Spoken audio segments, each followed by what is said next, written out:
Seja bem-vindo ao Boletim do Clima do portal Destaque Rural, em parceria com o Instituto Rio-Grandense do Arroz, o IRGA. Eu recebo a meteorologista do IRGA, Jossana Cera. Seja muito bem-vinda, obrigada por conversar conosco.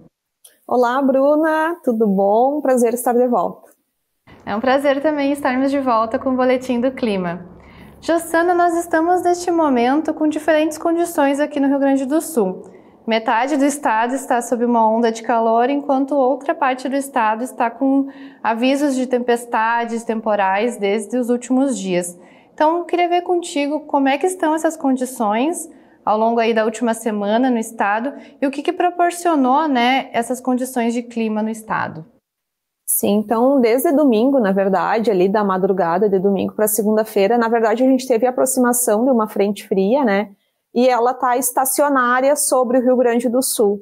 Então, por isso que ela vem provocando na madrugada de ontem de manhã, e agora de manhã, hoje, terça-feira, de novo, essas áreas de instabilidade mais intensas, principalmente aí em parte da fronteira oeste, Campanha e Zona Sul. Em alguns momentos ela acabou avançando um pouco mais, pegando aí áreas da região central e também aqui as planícies costeira interna, externa, inclusive com a região metropolitana, Essa madrugada a gente teve alguns temporais aí mais fortes, com trovoadas bastante intensas, e chuva forte com granizo também. Então é essa condição. E aí, como lá na região do Brasil central, ali centro-oeste, sudeste, a gente tem a estação seca deles, então um ar muito quente e seco naquela região, que acabou se expandindo um pouco mais. Então vocês aí na metade norte estão experimentando essas temperaturas mais altas, ontem, hoje também, que deve passar aí dos 30 graus de novo.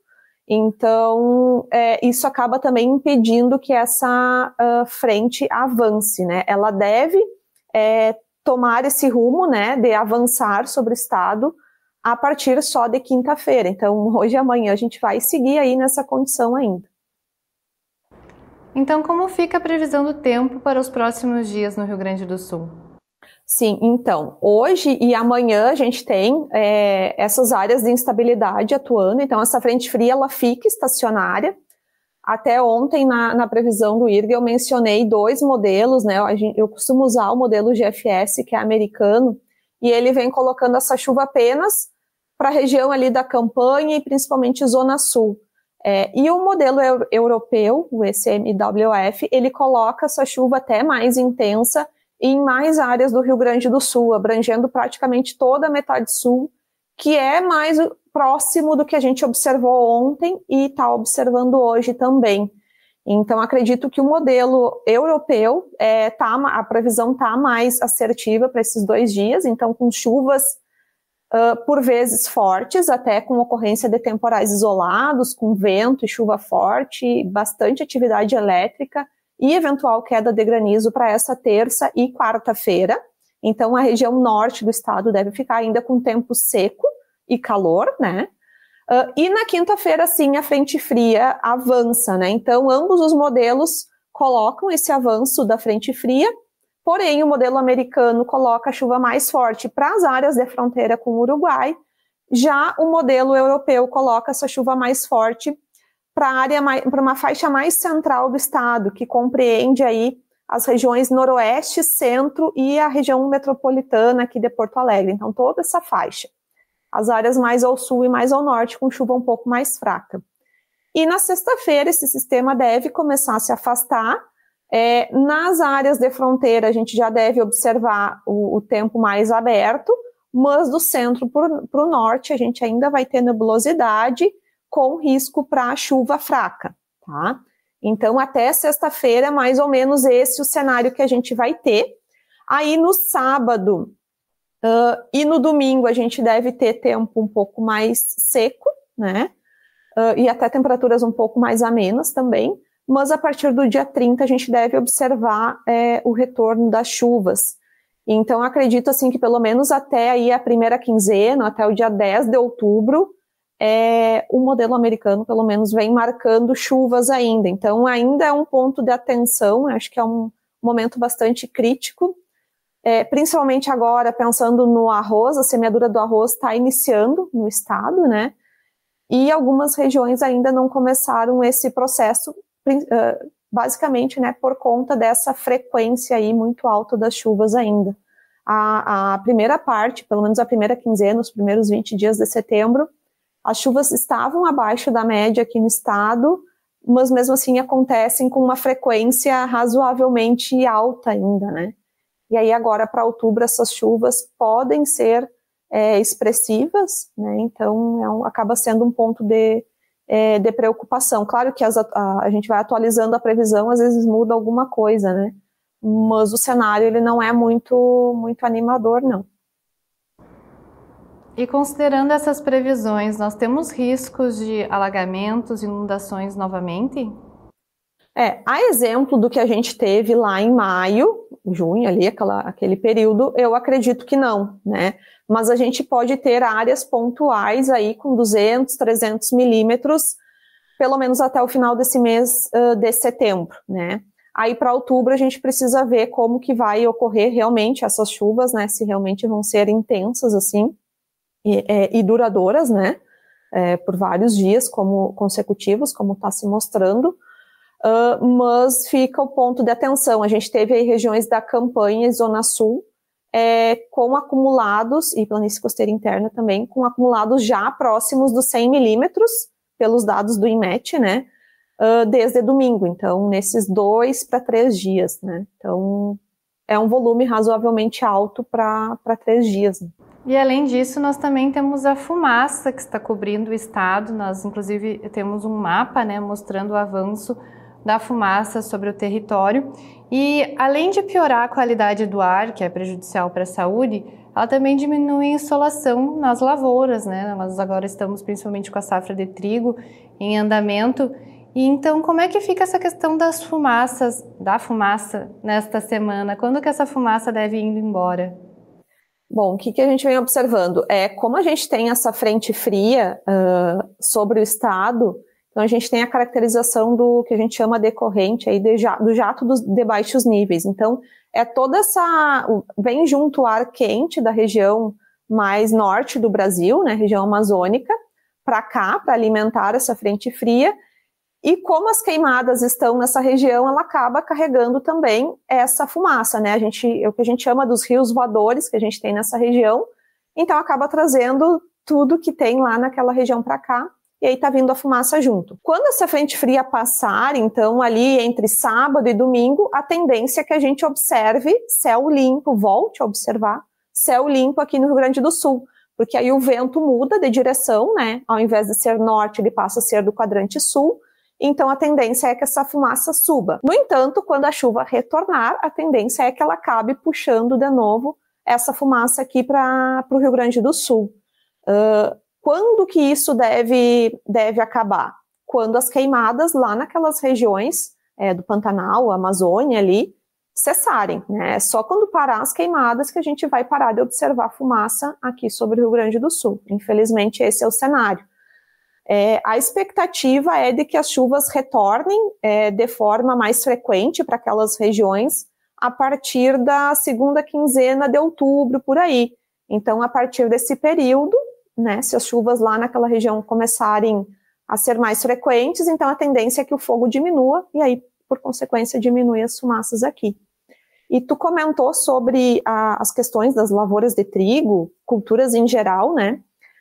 Eu cheguei a comparar os dados meteorológicos da estação do IMET de Santa Maria e aqui de Porto Alegre, num dia que foi de céu limpo, aqui, que foi após uma chuva, então a gente teve céu limpo, azul, né, no Rio Grande do Sul, e um dia que eu tinha certeza que a gente não tinha cobertura de nuvens, mas o céu estava muito coberto de nuvens, é como se tivesse um véu fino, né, sobre o céu. E a diferença de radiação solar desses 2 dias, e isso foi em questão dentro da mesma semana, né, então diferença de 2 a 3 dias, a diferença de radiação solar foi 40%, tá? Então 40% a menos de radiação solar. Então, para as culturas em geral, né, acredito talvez até para os próprios animais, isso deva interferir de alguma forma e interferir negativamente, além, como tu falou, da qualidade do ar para a gente respirar. Com certeza, vai além das culturas de grãos, né? Também temos hortaliças, outras culturas que dependem da insolação para a fotossíntese e todo o processo natural das plantas. E também, nesta semana, começou a primavera, no domingo. Então, quais são as previsões dessa estação para o Rio Grande do Sul, Jussana? Bom, então a gente segue com a neutralidade, né? O Oceano Pacífico, ele esteve desde maio com um resfriamento ali, ele iniciou em maio, mas acabou estagnando, né? E ele ficou muito estável por esses meses, então maio, junho, julho e agosto, praticamente esses 4 meses até meados agora de setembro. Na semana passada foi a primeira semana em que a anomalia lá na região do Ninho 3.4, no Oceano Pacífico, esteve com anomalia no limiar da Laninha, que é o menos 0,5 graus Celsius. E observando, então, analisando os mapas das anomalias da temperatura da superfície do mar, das águas subsuperficiais, a gente vem observando indícios de que esse resfriamento pode voltar a se intensificar agora nas próximas semanas, tá? A NOAA coloca, né, na última atualização que teve agora no início de setembro, o prognóstico, né, é de que a Laninha se desenvolva agora no trimestre de setembro, outubro, novembro, com 71% de probabilidade, tá? Então, acredito que vai ser, se ocorrer mesmo, né, entre os meses de outubro e novembro. Diante disso, o que a gente espera, né, para a primavera? A primavera, na verdade, o do calendário iniciou agora, vai até ali meados de dezembro, mas a primavera climatológica, né, meteorológica que a gente diz, é setembro, outubro e novembro, né? Então, acredito que a gente possa observar alguma redução nas precipitações mais para o final de outubro ou basicamente a partir do mês de novembro, né? O que eu sempre ressalto, né? Setembro e outubro são meses que chove bastante aqui no estado, né? Pela climatologia. E novembro reduz uns 30%, 40% as chuvas em relação ao mês de outubro, por exemplo. Além disso, a gente tem dias mais longos, mais sol, temperaturas mais altas, o vento também tende a aumentar, e por consequência disso, acaba que o solo seca com uma maior rapidez, né? Então, acredito que, pensando para as culturas de verão agora, o mês de novembro seja um ponto de atenção. Setembro, como eu comentei, para o arroz está sendo um pouco complicado para as questões de semeadura, então pode ser que a gente tenha algum problema nesse processo, talvez algum atraso em algumas regiões. E para a soja, o mês de novembro é um mês que a maior área, acredito que de soja, né, tanto do Planalto quanto aqui das terras baixas, é um mês que as pessoas, que a semeadura ocorre em maior área, né, então ficar bastante atento à previsão do tempo para ver se vai ter umidade suficiente, né, para em fazendo a semeadura, essa soja germinar sem maiores problemas, né, e ter um estabelecimento bom. Porque os prognósticos, por exemplo, do IMET para outubro mostram chuvas entre normal e acima da média ainda, e para novembro, mais próximas da normalidade, com uma tendência de ser abaixo da média, e o dezembro com tendência de ser abaixo da média. Já alguns outros modelos seguem na linha de outubro, novembro e dezembro, com chuvas abaixo da média, né? Então, é um ponto bastante crítico esse momento, né? Principalmente para a gente estar nesse momento ainda de transição entre neutralidade e a laninha, né? E quando exatamente a laninha ela deve se configurar, né? Nós já estamos alguns meses, né, com essa previsão e houve um certo atraso, né, em relação ao que se previa inicialmente e agora existe essa possibilidade de a laninha se instalar nos próximos meses, isso? Isso. Pela NOAA, né, o 71% de probabilidade está para setembro, outubro, novembro. Eu acredito que vai ser ali entre outubro e novembro. Provavelmente na atualização de novembro, se esse resfriamento ele seguir. Porque o que acontece? Para que haja laninha, precisa haver o resfriamento no Oceano Pacífico, E o outro índice, né, para ter o acoplamento entre o oceano e a atmosfera também precisa responder, e que é o índice de oscilação sul. E esse índice de oscilação sul, ele precisa ficar na sua fase positiva, né, sinal contrário, então. Laninha, sinal negativo, e oeste, sinal positivo. E esse índice, ele tem oscilado ali dentro da normalidade. Algumas semanas ele até ficou positivo e agora voltou para a fase neutra. Então, precisa haver também esse desenvolvimento desse outro índice para que a laninha tenha mais, não é bem força a palavra certa, mas para que ela se desenvolva de fato. Então, é um ponto assim, né? Tem esse 71% de probabilidade, mas mesmo assim, há dúvidas, eu tenho dúvidas, né, se realmente ela se estabelece nesse trimestre ainda, ou se de repente não fica para o próximo até. Nós vamos seguir acompanhando. Muito obrigada, Jussana, por todas as informações e até o próximo Boletim do Clima. Certo, obrigada e até a próxima. Lembrando que a Defesa Civil do Rio Grande do Sul está divulgando alertas relacionados às chuvas e ao risco de alagamentos e cheias através das redes sociais e do site da Defesa Civil Estadual. Acompanhe também atualizações sobre o clima e sobre o agronegócio no portal destaquerural.com.br e nas nossas redes sociais. Até mais!